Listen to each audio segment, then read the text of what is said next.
আমার আরেকটা পার্সেল আসবে, মানে অনেক পার্সেল আসতেছে, চলো আনা যাক। তো গাইস অর্ডারটা আমার বোন খুলতেছে। একটা কুকিং পট অর্ডার দিয়েছিলাম, এই যেরকম রান্না করার জন্য। এটার সাথে একটা ফ্রি দিছে অনেক ভারী কাঠের চামচ। দেখি তাদের খুলো, ডেলিভারি ম্যানকে একটু পরে টাকা দিব, আগে দেখে নিব ভিডিওটা কীরকম হয়েছে।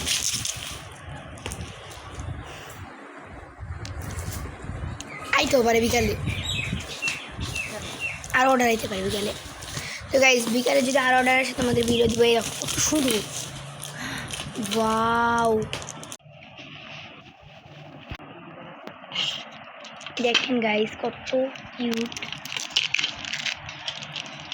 এই দেখেন খুবই কিউট সা, দেখেন অনেক সুন্দর। এটা স্টিম মোমো করতে পারবো।